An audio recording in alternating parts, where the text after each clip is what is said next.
Hi!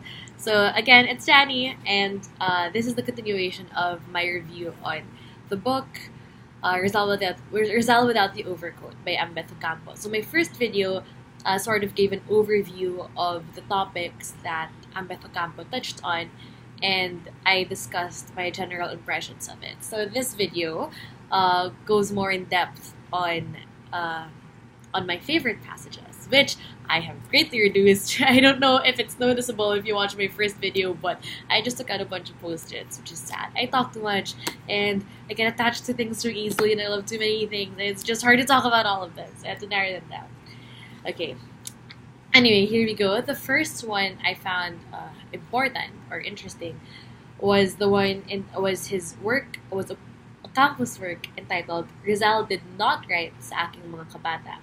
So he says here, Rizal spoke and wrote Tagalog fluently, but he was unable to write a whole novel in his mother tongue because, as you know, Nolly and Philly was translated. Which is curious because his most popular or most quoted saying is, "Ang hindi marunong magmahal sa sariling wika, masahol pa sa hayop at malansang isda." Which we've learned or we've been taught came from his poem Sa Aking Mga Kabata that he wrote when he was 8. And so, Ocampo here does some sleuthing and gives proof that Rizal probably did not write it. One of the reasons is he used the letter K when writing, which was a reform in Tagalog orthography proposed by a mature Rizal. So at the time, when Rizal was 8, they were spelling words with a C instead of a K, like the Spanish do. So that's already something that's quite off.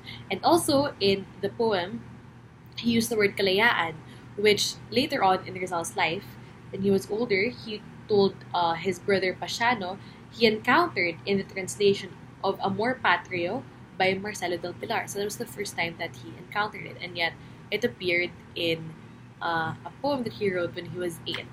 So this is a huge historical blunder that we have been learning, and it's important because it perpetuates this notion. It miseducates children, Filipino children, that Rizal was able to write a poem of this caliber at the age of 8. And while it is an impactful poem, it misleads children to think that Rizal was so smart, like genius level smart, and I think that's dangerous because as the recurring theme of this book and of my P100 course is heroes are people that we should emulate, not people we put on a pedestal that we could never reach. So the notion it's not a fact, the notion that Rizal wrote Sa Aking Mga Kabata, I believe, is a dangerous one. So that was pretty interesting to me. And then I also bookmarked, syempre nakabaliktad sa hindi mababasa, it's Deflating the Historical Ego. To connect to that, it touches on how Rizal graduated sobresaliente in his class, but there were only 12 students in his class, and of those 12, 8 of them got sobresaliente. So, while Rizal was smart, he wasn't super exceptional in his class. I just feel like we have to let these inflated awards or recognitions go because our heroes, there were more important aspects to them that we should highlight. For me, what made Rizal a hero wasn't that he was a genius, or because he wasn't that he was smart, but it was his decisions, like coming home despite knowing that he was going to get killed, because he wanted to set an example. He wanted to show the world that Filipinos are willing to die for their convictions. You know, it's decisions and actions like that that make our national heroes, and not the fact that they're super smart or exceptional or some talent that feels inherent. So that's the important part of that essay. Next, I put here a star on the works, the writ that could have changed history, and Rizal's new Calamba in Sabah. So if you're watching this video, I assume also that you have at least studied Rizal at some level and know that he had plans to relocate his family to Sabah because of the agrarian struggle or issues in Calamba that was happening to his family, that was victimizing his family basically.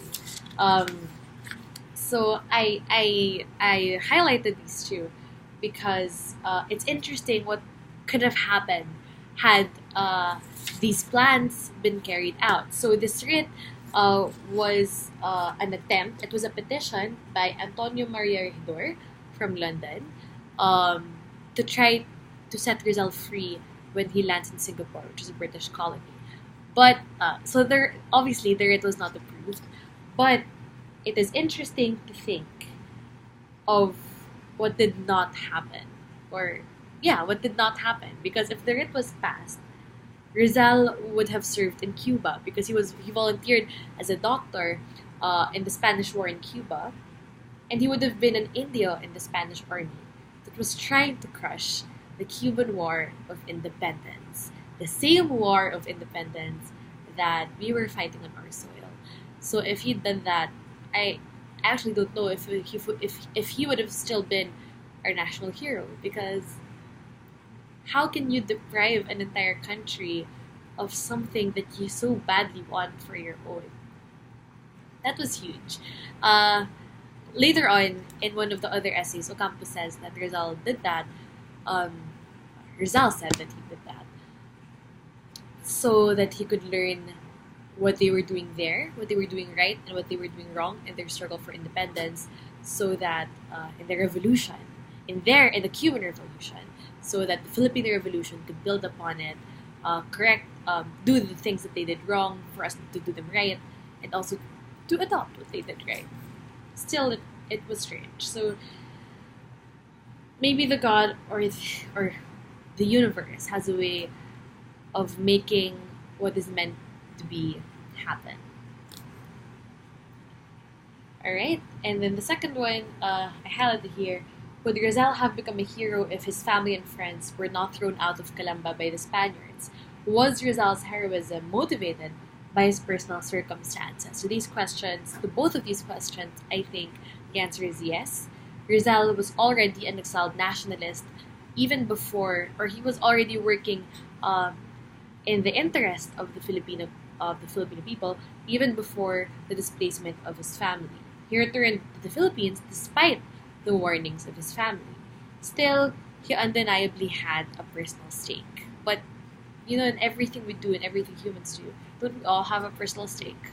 Even if we say we're acting for the greater good, there's always something personal there, of course. Otherwise, why would you be doing it? We're humans. Of course, everything has a personal stake. Anyway, this is what I think Ocampo meant by it's the what-ifs in Philippine history literature that make research exciting. There is a chapter here called Family and Others that is less about Rizal and more about his connections. And what I appreciate about Ocampo, including this in this book, is it recognizes people who helped create who Rizal was. For example, Paciano. Paciano contributed to the making of Jose Rizal, from Rizal adopting the surname Rizal so that he could not be associated with his brother Paciano, who was associated with Padre Burgos, to sending him to Europe. It was Paciano who sent Rizal to Europe. So he was, if you read Game of Thrones, he was kind of like the hand of the king being Rizal. But he was only ever associated with Rizal, and a lot of historical accounts about Paciano stop after Jose Rizal's death, which made him a little bit forgotten, outside or without his brother Jose. So maybe he was a quiet person and he didn't have the same charisma that Jose Rizal had. Still, it's unfair that we don't recognize him as much as he deserves. He still deserves to be honored, along with a lot of our other revolutionary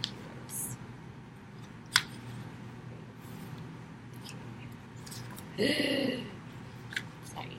Okay, this maybe, if not one of my favorite pieces, my favorite piece from my favorite chapter, Everyday Rizal. So it's about Rizal's stinginess. And what I like about this chapter is it actually gives us a breakdown of Rizal's expenses, which really gives us an insight as to how he lived his everyday life in Europe. And it, you know, what people choose to spend on says a lot about the value, obviously the value that they put on those things. It says a lot about what what is important to you as a person. Like, for example, I talked to one of the conversations that I've had with my friend recently is, what if you had 10,000? I forgot where this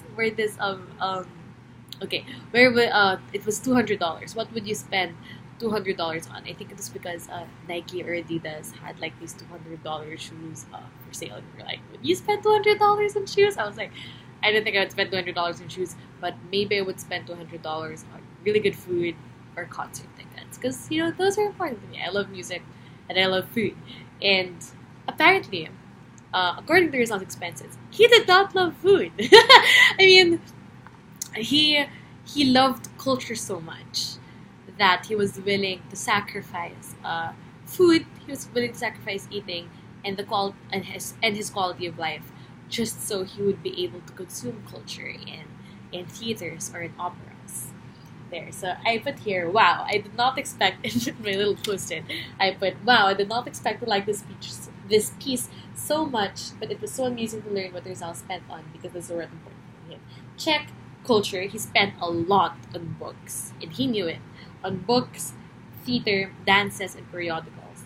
He did not spend much on his food and accommodation. I don't think he took a bath every day, which is actually pretty normal in Europe. They don't, like Filipinos, we're big on hygiene and we're big on taking a shower every day. I just took a shower, but that's not Europeans or Westerners think that is actually unhealthy. So that's pretty normal. Still, he didn't live in the best of accommodations, in the best of circumstances, and he would skip meals. There were times that during lunchtime, during mealtime, he would go out of his dormitory or his apartment, wherever he was staying. So and then he would walk around town, so that when he came back, the landlady would have thought that he'd already eaten. But the truth was, he didn't have enough money anymore. Kasi syempre, pinapadala sa kanya yung money niya. With the Philippines, so it took some time. And he chose to allot his savings to culture instead of food. So I found that really interesting. I feel like this review is already running pretty long. I am now on 13 minutes, so I am gonna fast forward to the latter parts of the book. It's a really interesting book, and if you've been interested by this video, I highly suggest that you read it. It's such an easy read, and there's no pressure in finishing it right away because, like I said in my last video, it's really easy to pick up where you left off. Okay, I'm gonna skip. Okay, here, not one of my favorite chapters. Lala, just a personal preference. It's entitled Rizal, the Farmer and Businessman. It was about his time in the Pitan when he had to be a farmer because there wasn't a lot of options there. I put a highlight here because it starts with a passage relating to Filipino culture, and I just wanted to say in this review that maybe because these are newspaper columns, they had to be relatable to Filipinos, and so they touched a lot on Filipino culture. And so reading this book, I not only learned about Rizal, I learned a lot about us as a Filipino people, and I learned a lot about my identity as a Filipino as well. So that's an added bonus to reading this book. So I'll just give you a sample. This piece starts with, when you enter a Filipino home, you are served refreshment in the living room. Look around you and you will find graduation photographs of family members on the walls alongside laminated college diplomas. Filipinos are a degree-conscious people, and it does help that the national hero happens to be an intellectual rather than a warrior. We cannot imagine him working in a field, but then Rizal was a licensed land surveyor. And then that's his segue to discussing Rizal. But he starts with discussing our culture as a Filipino people. So I thought that was really cool.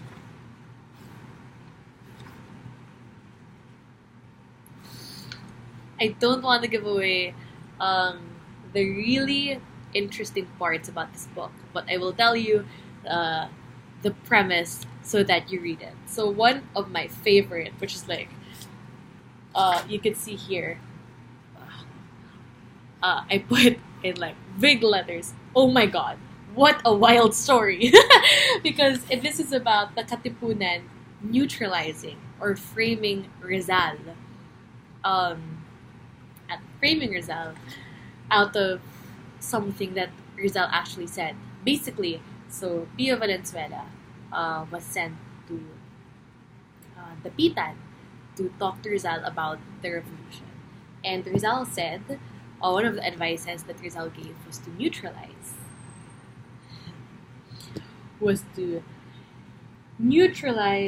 the the high society of Manila, so that, because he said here, this,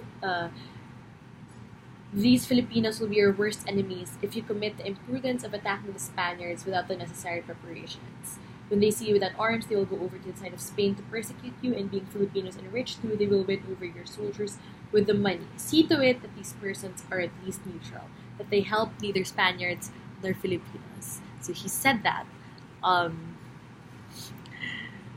And basically, the Katipunan took this neutralizing them to quite an extreme measure, let us say. So this is one of my favorite stories in this book. You just have to read the book for you to know what happens. I will end with "Oh, What a Beautiful Morning," which is also the end of Rizal's life and the end of this book. So it's fitting.